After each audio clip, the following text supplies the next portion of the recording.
En Melipeuco, pequeño agricultor, se dedicaba a la siembra. Claro, el tema político. En esa época se estaba postulando a regidor, si no me equivoco. Bueno, en el golpe militar, que fue el 11 de septiembre, ese mismo día, él fue detenido. El abuelo, lo que me decía mi mamá era que antes, previamente a lo que ocurrió, él decidió quemar muchos documentos. Que él lo iba a hacer, lo contaba a la familia, pero mi mamá me decía como niña y como familia nunca le tomaron importancia. Y por lo que recuerdo, porque en realidad yo creo que lo que más me impacta es lo que mi mamá hizo. Ella decidió irse con él cuando lo detuvieron. Él se quedó por unos días y después tuvo que quedarse firmando todos los días por un mes. Y mi mamá iba todos los días a acompañarlo a firmar. Era como la regalona. Entonces yo creo que me impacta mucho su testimonio porque realmente para ella fue impactante lo que a su papá era muy importante su padre para ella. Ella tenía 13 años en esa época.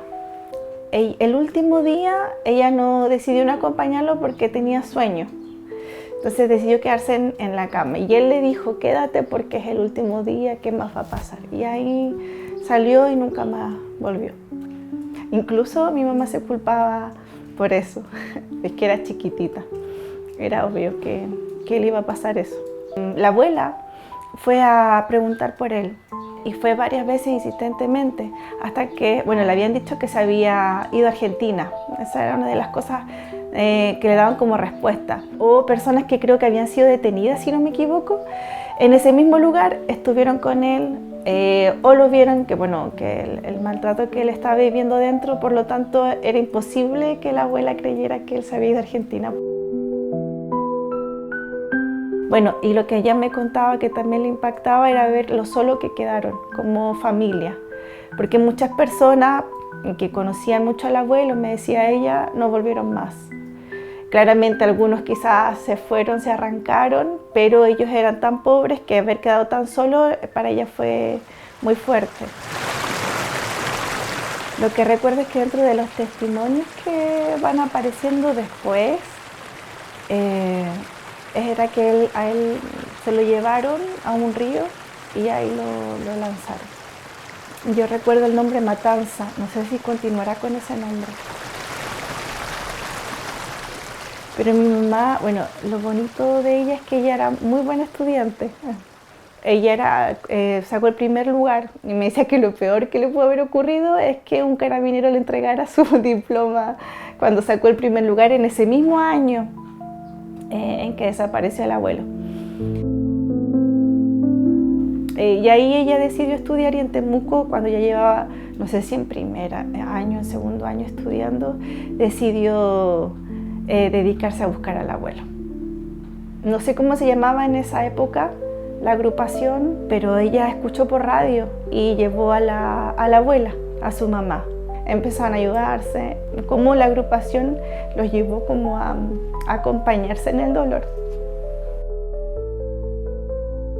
He visto que quizás mi madre no ha podido disfrutar, ha sido por quedarse quizás a veces en esas situaciones. Entonces, por sobre todo salir adelante, como avanzar, ver que hay cosas buenas, no esperar siempre lo malo, porque el temor tiene que ver con eso, con que algo puede suceder con nosotros, cuidado que te va a pasar esto. Incluso desde grande ya le tenía miedo a los carabineros todavía. Bueno, la motivación de por qué estoy haciendo esto, por qué estoy aquí, es mi mamá, es ella. Porque para ella esto ha marcado su vida completamente. Bueno, y lo vemos nosotros, su forma de ser, yo creo que está muy permeada por todo lo que vivió. Entonces uno podría juzgar mucho a los padres, de que hacen cosas bien, hacen cosas mal, pero el conocer esta parte de su vivencia, bueno, y tantas más, pero esto es precisamente muy impactante para ella, hace que uno valore y entienda y comprenda muchos errores, muchos aciertos, muchos temores con los que ella creció, con los que ella vivió, que me hace finalmente abrazarla querer abrazarla.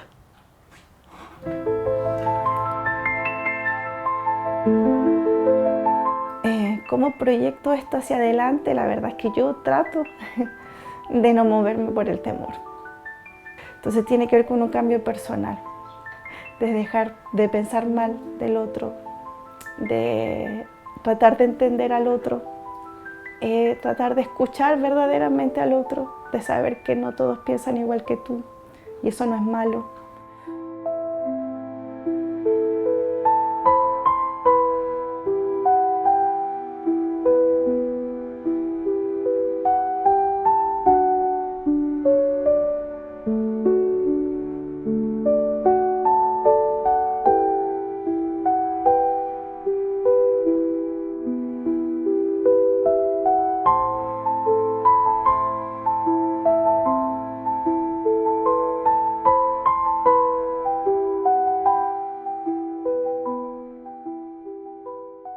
Ministerio de las Culturas, las Artes y el Patrimonio, Gobierno de Chile.